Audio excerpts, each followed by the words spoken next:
Section 2.3 Interactive Assignment Objective 1. The following data represent the number of grams of fat in breakfast meals offered at a local fast food restaurant. First part of this question, they want us to construct an ordered stem and leaf plot of the data.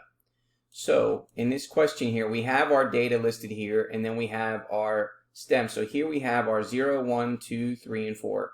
0 represents the one-digit numbers. So let's go ahead and circle the one-digit numbers. So we have a 2, we have an 8, we have a 2, we have a 7, and then we have a 9. Okay, so we have two 2s, so we're going to have to make sure that we represent those two 2s there. And then we have a 7, so we're writing it in ascending order. We have an 8, and then we have a 9.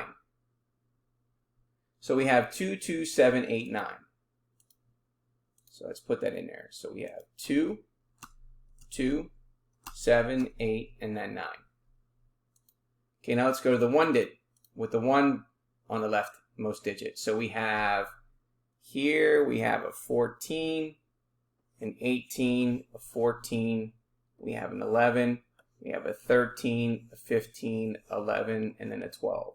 So we have two 11s, so that means we're going to have two 1s here. The next one we have is a 12, so we have a 2.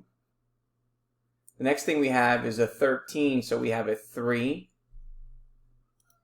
The next one we have are two 14s, so we have two 4s.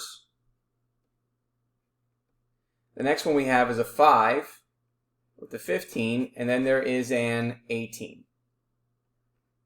So we have 1, 1, 2, 3. Let's go ahead and put that in here.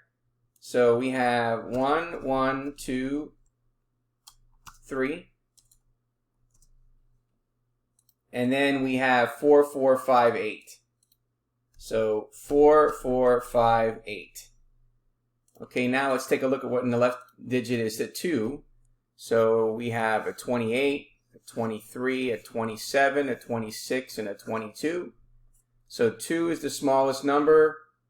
And then we have a 3 for 23. And then we have a 6 for 26. We have a 7 for 27. And then we have an 8 for 28. So 2, 3, 6, 7, 8. So we have 2, 3, 6, 7, and then 8. Now let's go to the 3. So we look at the 3, we have a 35, and we have a 32, and then we have a 31. So we're using a 1 for the 31, and then a 2 for a 32, and then a 5 for the 35. So we have 1, 2, and then 5. So there's 1, 2, and then 5. And then let's take a look at the last one here. We have a 41. So that means 1 is the last one. So we have 4 and then 1. So let's put that 1 here. And then let's check our result. And therefore our answer is correct. Okay, now the next question is they want us to know what this distribution shape is.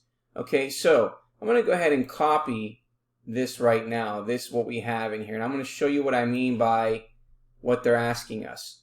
Okay, they want us to know what the shape is. So if I take this information here, okay, so I'm going to copy it here, and then what I'm going to do is I'm going to rotate this so it looks like that. Okay, so if I rotate this graph, okay, we can see that this graph starts high and then is skewed here to the right. So therefore, this shape looks like it's skewed to the right because there's more on the right side. So therefore, we're going to say that this is skewed right.